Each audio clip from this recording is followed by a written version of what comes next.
And welcome to the program. This is Daily Politics live on Trust TV. Compliments of the season, and welcome to your trusted platform for insightful discussions on politics, policy, and governance. My name is Abdullahi Ahmed. Now, after years of dormancy and over $2.3 billion invested in reviving Nigeria's major refineries in Port Harcourt, Warri, and Kaduna, the Tinubu administration recently marked the resumption of operations at two of these facilities. The move, held by NNPCL's chief executive, Gilly-Harry, as a triumph over skepticism, aims to secure energy sufficiency and silence doubts about the multi-trillion naira intervention. But the celebrations has not gone unchallenged. Skeptics question the sustainability of these claims, while others wonder whether this revival will translate to tangible relief at the pump for Nigerians who are reeling under record-high petrol prices and skyrocketing costs of goods and services. Tonight on the program, we explore these pressing issues with our guest. Dr. Gilly-Harry is the president of the Petroleum Retail Outlet Owners Association of Nigeria. He's going to be joining the conversation virtually from Port Harcourt, the River State capital. And here in Abuja, we'll be having Engineer Yabagi Sani, who is an industry expert and a public affairs commentator, to shed light on what this new development means for Nigeria going forward. As you can imagine, the NNPCL is quite ecstatic about what this means. You're seeing some of the pictures there from the previous reactivation of the Port Harcourt refinery, and of course, the Warri refinery is the latest addition to this development. According to the NNPCL, they are proving their doubters wrong, in the words of the group chief executive officer. And of course, this is yet another positive development as put together by the Tinubu administration in its effort to revamp, reorganize, and stabilize the energy sector in Nigeria, starting with some of these dormant national assets that have been inactive for quite some time. But the structural questions still remain, because against the backdrop of the reactivation of the Port Harcourt refinery, claims and counterclaims have trailed that development, with accusations from host communities saying that, listen, all of this is just a big smokescreen, all of it is for show, it's a formality. There are still a lot more work to be done because it is not producing at an optimal level. But of course, in the words of the chief executive, Gilly-Harry, said they're not necessarily at full capacity yet. In fact, currently they're only producing AGO, which is diesel, and kerosene. So not much in terms of PMS for production at the moment. Plus, there's a lot more about how much work still needs to go into the revitalization of some of these refineries. We still have the new Port Harcourt refinery yet to be fixed. We still have the Kaduna refinery that is still awaiting its own rehabilitation to come back on stream. All of this against the backdrop of the Dangote refinery, with its largest production capacity, the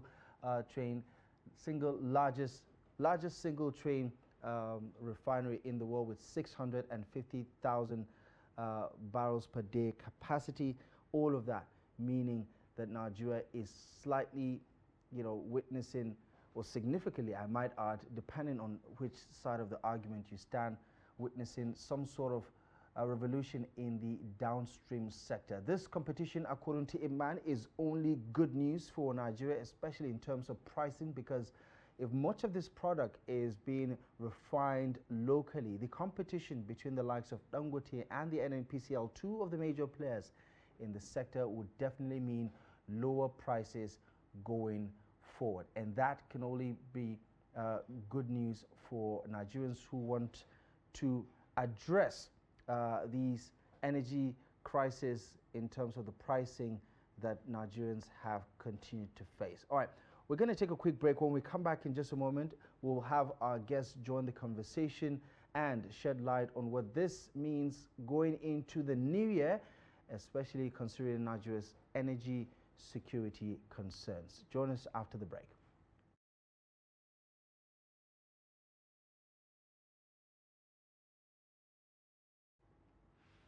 Right, welcome back to the program. In case you just joined us, the conversation is on the newly revamped Warri Refinery. I beg your pardon, I was just about to say Owerri, which is in Imo State. But the Warri Refinery is back on stream according to the NNPCL, 125,000 litre capacity in terms of its output production. Diesel and kerosene, we understand, is available. This is supposed to add to the already existing lineup of domestic refineries that we do have, the modular ones, the likes of Dangote, the one in Port Harcourt that has also been celebrated just a couple of months ago. What does this mean for Nigeria and indeed Nigerians in terms of energy security, in terms of affordability, in terms of availability, and all these supply chain issues that have been plaguing the downstream sector? Let's bring in one of our guests now. He is the national president of the Petroleum Retail Outlet Owners Association of Nigeria. Dr. Gilly-Harry is joining the conversation this evening. Thank you so much, Doctor, and it's a pleasure to see you. Compliments of the season. Let me get your let me get your take from this development. It appears that on face value is good news, but there are some skeptics who have second thoughts about what this actually means. But where do you stand on this revitalization of the Warri Refinery? Let me wish Nigerians a Merry Christmas that has gone by and a Happy New Year coming in the next few hours. I think that Nigeria is in for the best time to come. In another interview, I said that Nigeria is rolling to good times. And that's really exactly what we're seeing today. In every situation in life, of course, there'll be naysayers and there'll be yeasayers. I rejoice with the President of the Federal Republic of Nigeria, President Bola Ahmed Tinubu. I also rejoice with the Group CEO of NNPC, the Minister of State and Petroleum, and also the Managing Directors of both Port Harcourt and Warri refineries. And hopefully, Kaduna Refinery will soon join. So these news come with joy in our hearts. In Petron, we celebrate it because we believe that this is the guaranteed process by which our energy security will be premised on. And that's exactly what we're rejoicing about. So Nigeria is in for the best time. And we hope that every one of us will be hands on deck to hold everybody accountable, to ensure that this good news, they don't lapse, but they continue, to produce good results for Nigeria's economy. Doctor, what do you make of the correlation between the comments of the Group Chief Executive Officer of the NNPCL, Mele Kyari, who said, listen, we're not operating at 100% yet. There's still some stages to go. And the skeptics who say, these are all half measures. They're trying to project what is actually not there by coming out with these performances of reactivating the refinery when there's still a lot more work to be done. How do you square this circle? Well, the way I think it should approach is, first of all, if you have 1,000 miles to go, you have to start from one step. If you take even 50 steps out of the 1,000 steps, it means that you have done well. And you are likely going to complete the 1,000 steps. So this is where I think Engineer Mele Kyari's point should be taken very seriously. He's being honest to Nigerians to say, look, we have worked these refineries. They are not running at optimal capacity. They are not yet 100%. And even if they were to work even 50%, it's a very big effort that we should applaud. And what does this do in the grand scheme of things? You consider the domestic scale of the demand and the supply side. Where does the 125,000, for instance, the Warri refinery fit into, or the 150 if it's operational at full capacity, where does it fit into the demands of the market domestically? The demands of the market in Nigeria is gradually coming up with clarity as to what is actually consumed in Nigeria daily and weekly and monthly and of course yearly. So what this production capacity that's been rolled out in Nigeria means is that shortly we will not be importing petroleum products anymore. And we can sustain our domestic demands. And so we encourage NNPC to do the best they can to make sure that all the refineries are working optimally in Nigeria. So that's exactly what it means. And do we, speaking of the data, for instance, do we now know what the domestic market is like in terms of the quantity of the commodity that is needed? I mean, we have the Dangote refinery, we have multiple of other modular refineries operational at some level, some 10,000, some 20,000. They vary in terms of capacity, but do we have an understanding of what Nigeria actually needs internally for the economy to run on diesel, on petrol, and all the other, products? Well, most of the modular refineries, as I speak to you today, are simply producing, they are not producing PMS yet. The ones that will be producing PMS will be Dangote Refinery, NNPC refineries in Port Harcourt, and Warri, and possibly Kaduna, and some of the new ones that are coming up. For instance, Petron has already started working with a new refinery that is planning to break ground shortly for 50,000 barrels per day. Those ones will be producing PMS. And there is no reason why we shouldn't have more refineries, because the more refineries we have, the more petroleum products we have, the more our energy security is guaranteed, and the more we can start to tend to export Nigerian refined products, which certainly will be the beginning of a new turn in the country, because that's just what it takes to ensure, that the petroleum products are available and that the prices are also affordable. Talk to me about prices. We've seen some marginal movement over the past couple of weeks, just before the Christmas holiday season kicked in. We saw first from Dangote, we saw NNPCL also reciprocate. Talk to me about what is happening within this particular industry, because for the most part, Nigerians want to see the prices plummet. They want to see prices come down, even as cheap as 200 naira, for instance. The prices? Yeah. I know the prices can come down.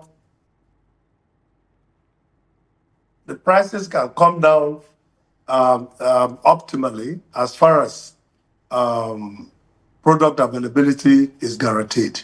But what has given rise to the price changes as it is today will be entrepreneurial economic factors that could be varying from price of crude oil to cost of production to new changes in technology that's going to. So there's a lot of reasons why prices will go down. And for prices to come down from 1,045 naira ex-depot to 899 naira is not marginal. That is a major shift. And we want to congratulate Dangote and NNPC for doing that, especially for the Yuletide. A lot of things has been made very easy by these decisions business decisions that have been made by the NNPC and also Dangote. Petroleum products were available, they were bought at affordable rates, and it has impacted also in our transportation. Therefore, it's going to impact on the quality of life in Nigeria. And let's talk about the two key players in this conversation, the Dangote Refinery and the NNPCL on the other side. There seems to be this competition. I think some of the comments made by the Group Chief Executive Officer of the NNPCL talking about the doubters who didn't believe that this was going to be a reality. Talk to me about this perceived rivalry that is playing out before the public. Well, every business that has no competition is already going to, give opportunity for a monopolistic tendency. So competition is good. What has happened with the regulation has clearly played in the favor of Nigerians and the Nigerian market. We hope that the prices will continue to be stable we in the business as retail outlet owners will also do business and be successful. We need to have profits that should be able to guarantee for the business. And we should be able to sell to Nigerians at prices that are affordable so that the economy can thrive.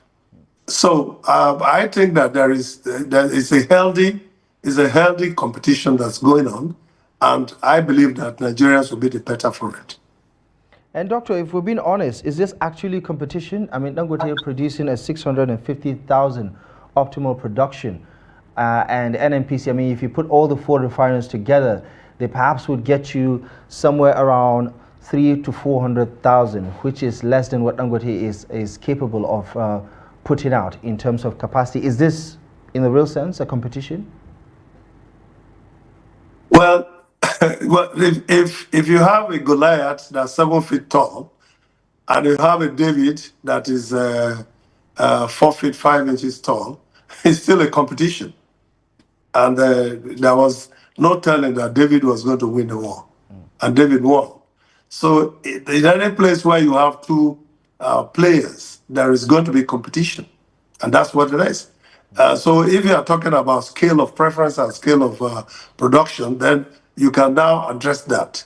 And so, but whatever that is, it doesn't take away the fact that there are competitive tendencies, even with the modular refineries that are producing as little as 5,000 barrels a day. So there's competition. Right. And it's all going to add up to Nigeria's energy security and price affordability. I'm not sure if the Dangote refinery would like to be considered a Goliath in this story, because we know that David wins at the end of the day. But let's talk about what. Well, we are not comparing. We are not making anyone to be a Goliath in this regard. We are just. It's just an analogy that you should be able to know, right, that in every situation, that two competitors. I mean, two players are there that be competition. Yeah. Yeah, it doesn't change the fact that David wins at the end of the day. But I digress. Let's talk about how much has changed so far in terms of the supply chain system that we have within the country. Right, we've seen Dangote, for instance, over the past couple of weeks, strike a deal with MRS, which is another key retail outlet or major distributor of the product across Nigeria. Talk to me. I mean, you have also signed a couple of deals with the NNPCL and Dangote Refinery as well when it comes to distribution. Talk to me about what is changing now with the domestic market and how we are turning our backs from imports now, and how the industry is adjusting to this new reality. Well, in every situation in life, once there are alternatives, chances of discussing how those alternatives will impact the market will be the discuss of the day. At the time, import was an option. And of course, in order to make sure that import is not an option, we all got together to form a stakeholder agreement on how to make sure that domestic refining is encouraged. And that is what all of us are doing. Now that all of us meaning refiners, storage facility owners, logistics owners and managers, and retail outlet owners and also marketers, every one of us coming together to make sure that Nigeria is better for it. We have taken a decision. We have taken a decision, that we need to stop imports and ensure that we have our domestic economy focused on, because at the end of the day, we have only this country called Nigeria that's ours, regardless of how many passports any one of us holds. With Nigeria as well, we must come back to. So the fact that the Petron has a deal with Dangote, with MRS Dangote, with NNPC, only makes it better for Petron to be able to serve Nigerians better. And that's what has happened. The MRS Dangote deal is very, very effective with us. We like it because it's enabling us to take products, just one product at a time, or what quantity we can be able to afford. So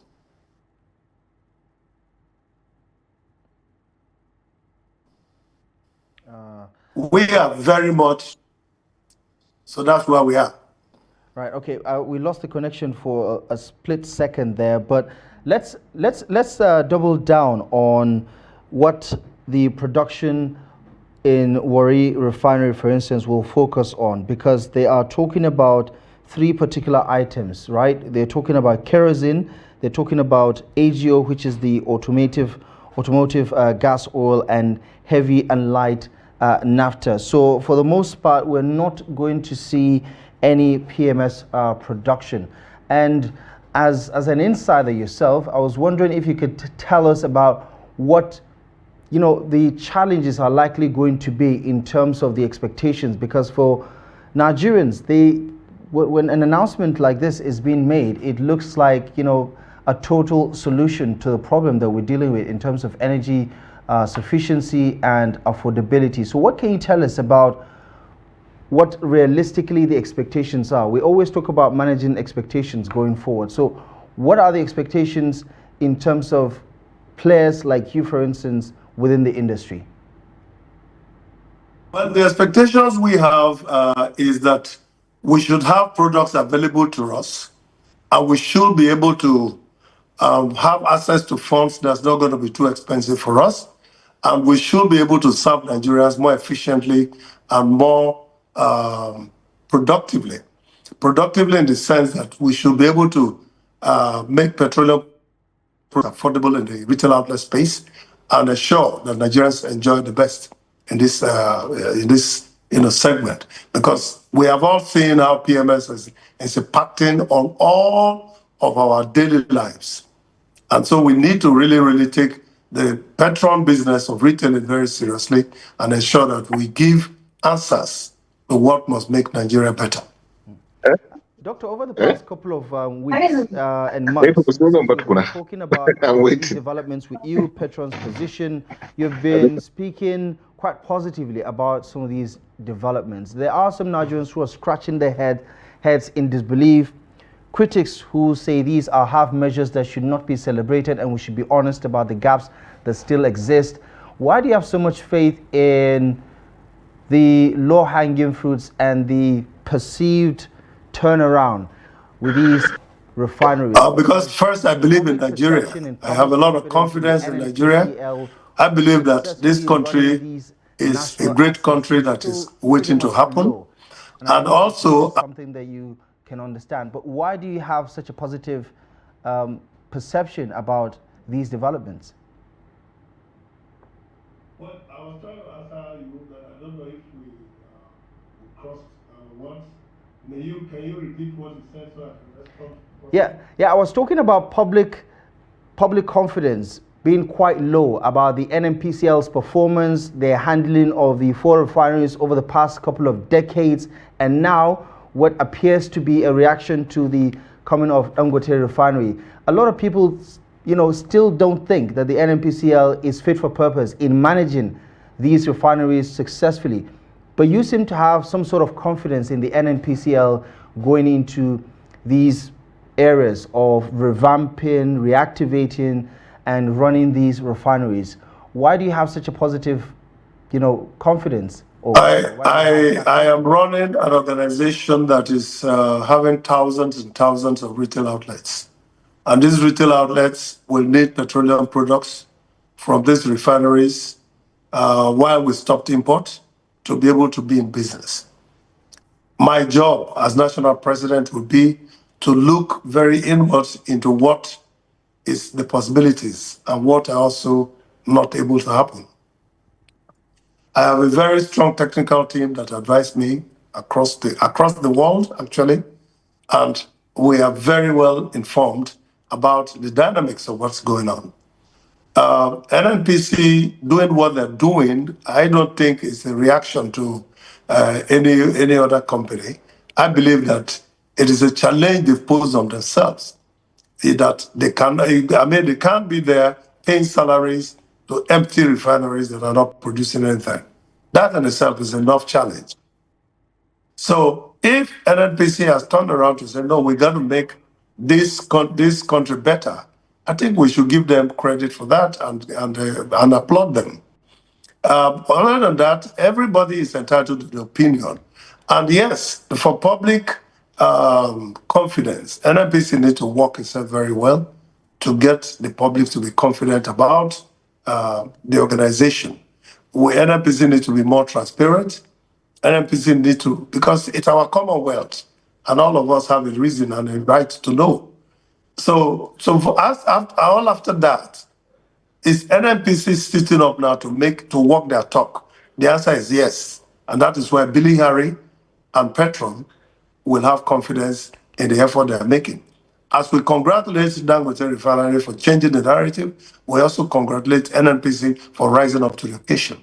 And we, as retail outlet owners, consistently will also hold everybody accountable to ensure that Nigerians do enjoy the benefit which God has blessed them with oil and also with gas. Right, and there is another perspective to this conversation where a lot of people think some part of it is about the politics of running the NNPCL itself, because the leadership has come under heavy scrutiny since the emergence of the Tinubu administration, and some think this is just a face-saving initiative or project to appear to be fixing the problem. What do you make of those allegations? Well, I said earlier that talk is very easy and it's cheap, and everyone is entitled to it. The fact is that it's always nice to know that what you're saying also has consequences. Now, if NNPC has realized that they have work to do, in my mind, we should applaud them. And if they're actually walking the walk, then we should applaud them even more. So we shouldn't be looking at all the negative instincts and the negative projections, it will undermine us if we do that. So I think it's always best, it's in our best interest to be positive and to encourage positivity and to criticize constructively. So this way, you have an information. If something is not right, you say this information is not right, and then you get it working. And let's talk about the outstanding refinery that has not been brought into the equation yet, because Gilly-Harry is assertive about the Kaduna refinery coming on stream. I don't know how much you know about what the problem is in terms of rehabilitation of the Kaduna refinery, but what can you tell us there? Because billions and millions of dollars have been expended on turnaround maintenance over the years without much result. What can you tell us about what is happening there? Well, I have not been to Kaduna Refinery, and we are hoping that in the course of the new year, my technical team and my financial team will have access also to Kaduna Refinery to be able to have discussions that will enable us to do much better in encouraging the Kaduna Refinery also to come on stream. So, but as of today, I have no information, and there is nothing I can say about that. All right. I believe we have Engineer Yabagi Sani joining the conversation now. It's better late than never. He's also an industry expert and a public affairs commentator. Engineer Yabagi, a pleasure to have you join us as always. We're talking about the Warri refinery. It's back on stream. On one hand, a lot of people are celebrating, saying that we're turning a corner. On the other hand, people remain cautiously optimistic about what this means for energy security. Where do you stand on this development? Well, thank you for having me. Let me say Happy New Year to your listeners and yourselves. Well, the issue of energy is something that's very fundamental to the growth of any economy at all. So what is happening in NNPC, of course, is something that we should be happy about. And but again, what begs the question is the issue of accountability, transparency. Because the question you ask yourself, how do we get to where we are today as far as running NNPC and, if you like, refineries is concerned? The issue is that even today as we speak, there's no sense of responsibility or accountability in NNPC. NNPC has promised so many times that they're going to do this. The refinery will be working, Warri will be working, Kaduna will be working, Port Harcourt will be working. And then on the day they promise, nothing happens and there'll be no operations and nobody is held accountable. Nobody has been punished. Nobody has even been questioned to the knowledge of of the citizens. So for us to now believe that NNPC is run as a private company that is accountable, you cannot have such a high stake, organization without accountability. So this is the issue. Right. We had these refineries for years. Why did we leave them to be in comatose, to be the state they are today? And why is it that nobody has been brought forward to question, to give us reasons why this thing happened the way it happened? And then nothing has happened. Nothing has changed, believe you me. So if the issue of accountability is not addressed, they can tell you that we're operating at 60%, at whatever percent. Believe you me, give them few months, we'll go back to where we are coming from. And the reasons are that nobody is ever held accountable, for all these lackluster operations that we are having in this in the industry. So this is the crux of the matter. Putting together a refinery is not rocket science. It's not that you can. If we really mean to run these refineries, there are companies in the world that are looking for jobs to do, but it's not even getting them to work. That is the issue. How do we sustain them? How do we maintain them? How do we take politics out of these things? The whole thing is being too politicized. We have Nigeria LNG, we have Indorama, we have Dangote Refinery. Why are we not hearing these the cheerleaders, these rhetorics and what have you from those organizations? Because they are run in the way that such enterprises should be run. Government should be out of this business. Government has no business in business. Running refineries is the last mile. That's not where government is able to operate. Government can only make an enabling environment for citizens of this country that have money like Dangote to invest. Let them buy these refineries. Then you will not hear all this noise. We are hearing that we are at 60% today. No, we are trying to tune up something so that by next year we will surprise you. Who wants to be surprised? We don't want. There's no surprise here. It's a market thing. Give us petrol. That's all. There's no surprise. So the issue is that government must be serious and consider how to really privatize these refineries. Let us get politics out of this. That's my contribution. I mean, a lot of people would agree with your assessment and analysis of the disappointment that has plagued the industry and the performance, or lackluster performance, as you put it, of the NNPCL in the management of the downstream sector especially. But it's safe to say that the president is quite impressed, because he said the leadership of the NNPCL and the team have done quite a remarkable job to restore our national pride.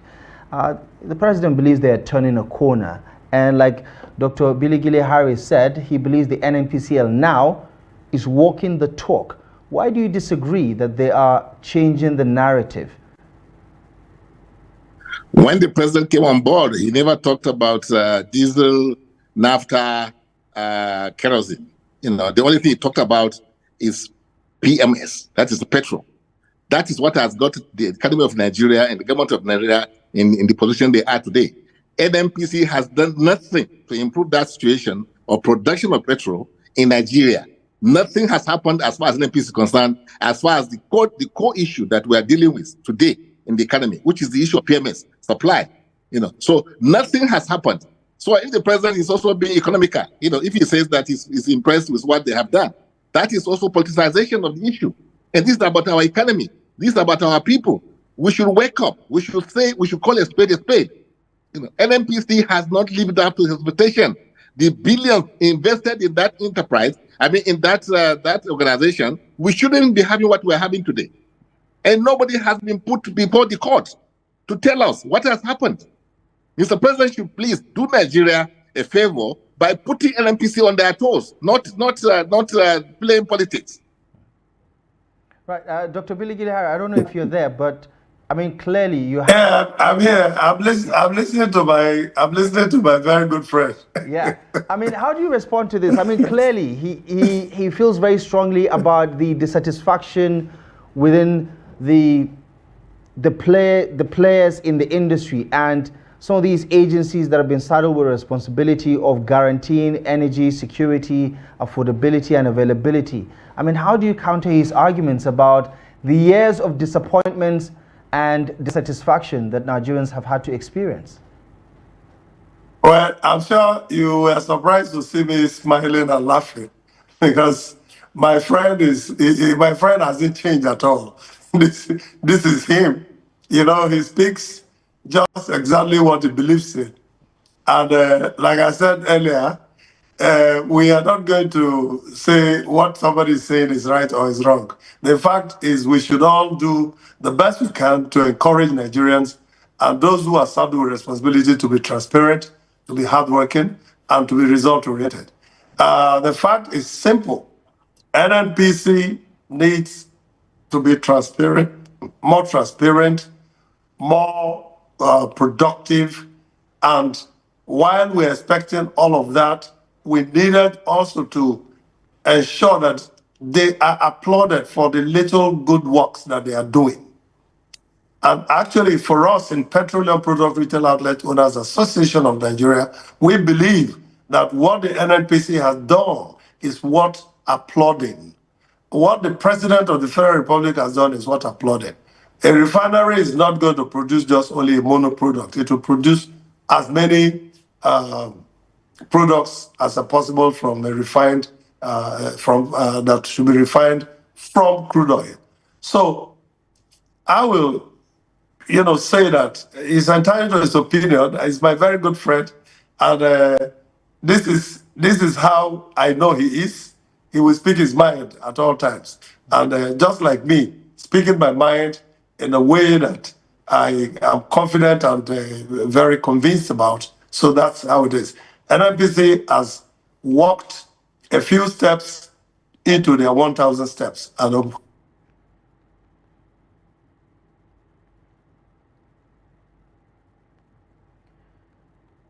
it appears that the connection there has been lost to Dr. Gilly-Harry, the Petron National President. He was reacting to comments by Engineer Yabagi. I wanted to pick him up on the idea of privatizing those refineries because Nigerians are divided about the fate of these national assets that are very critical to the conversation around energy security, local production, and affordable energy prices in the country. We're going to work on restoring the connection so we can continue that conversation. But I believe we still have Engineer Yabagi in the conversation.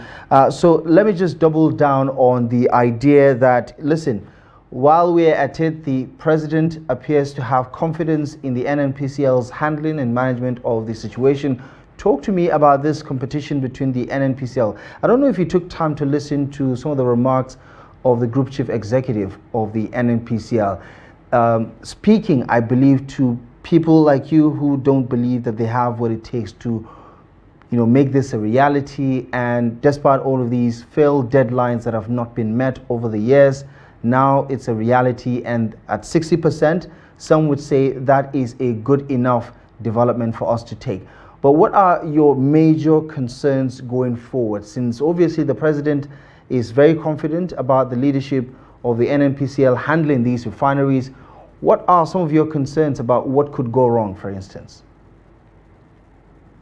What could go wrong is when we are not factual, when we do not punish, where punishment is applicable or is deserved or is desirable, and we do not reward, where reward is also desirable. Mr. President is the president of this country. Yes, Mr. President can pat the man on the back. I'm talking about the DCO of NNPC in order to encourage him to do more. But believe you me, even Mr. President himself, I'm sure, is not happy because he's not happy because the only reason why we are having the problems we are having, Nigerians are going through hardship as we are today, is because subsidy was mismanaged by NNPC, who was the sole importer of that product during those harrowing time that we have.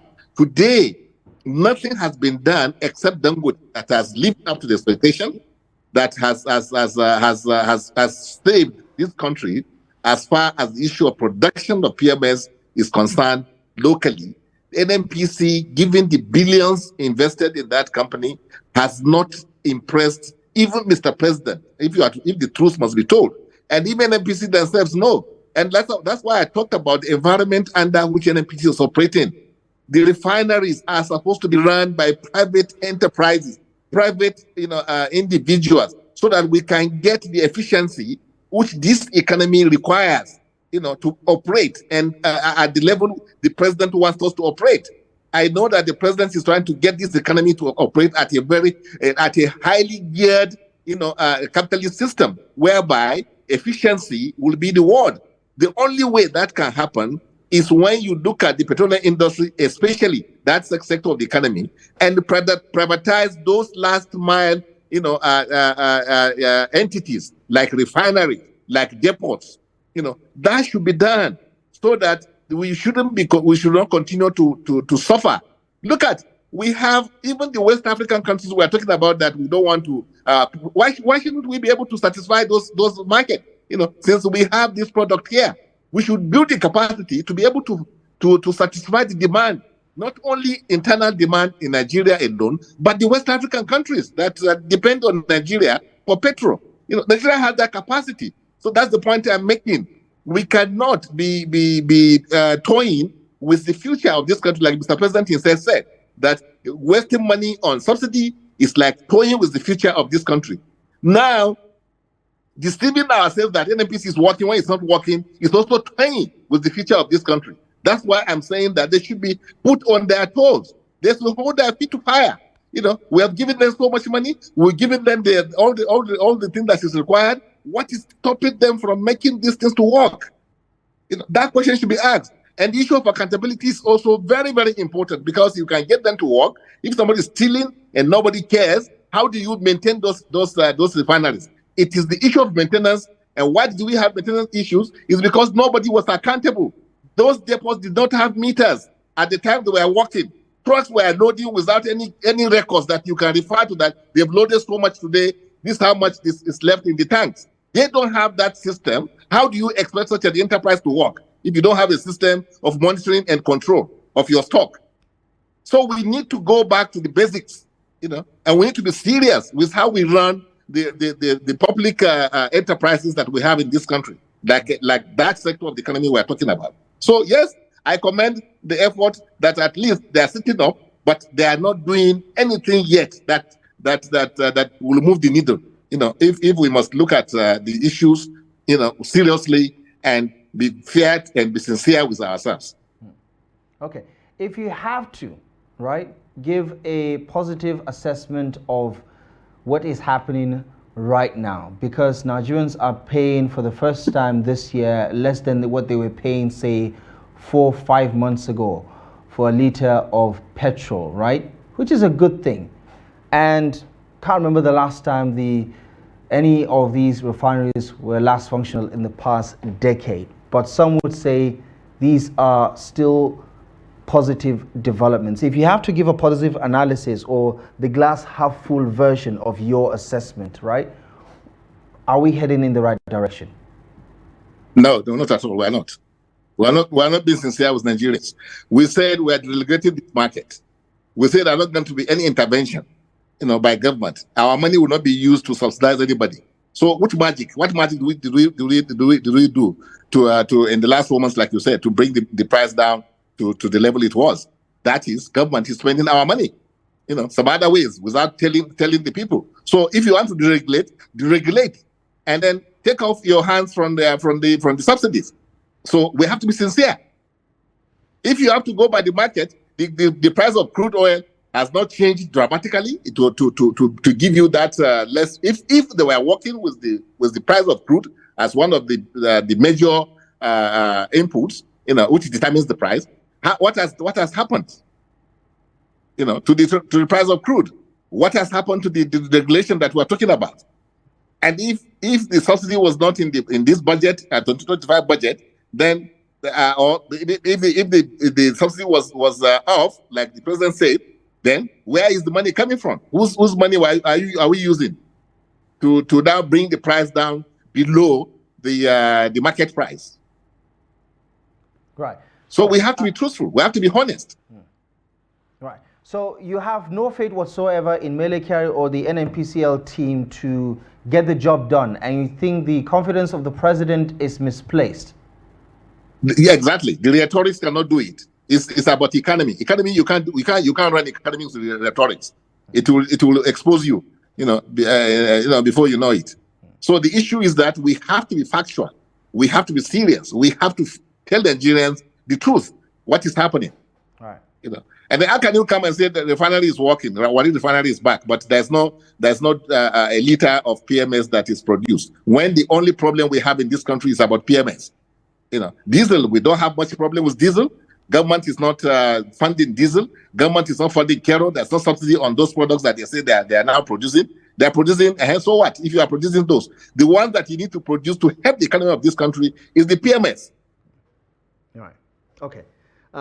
Critical takes there, but a lot of people would agree with some of the points, while others would be compelled to see the positive side of some of these developments that is stimulating the interest of a lot of Nigerians who are quite excited, to be honest, about what this development means for energy security and safety for Nigeria. Engineer Yabagi Sani, as always, thank you very much for your insight, expert analysis on this one. We really appreciate you for joining the conversation tonight.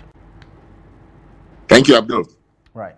And of course, we also appreciate the national president of Petron, Dr. Gilly-Harry, whose connection has been lost. But all the same, we do appreciate him for joining the conversation as well. And to you, thank you most kindly for your time and company. We'll be back tomorrow live for another edition in the new year, 2025. Enjoy the rest of your evening. My name is Abdullahi Ahmed, from myself and the rest of the team. Thank you for watching Daily Politics. We will see you soon.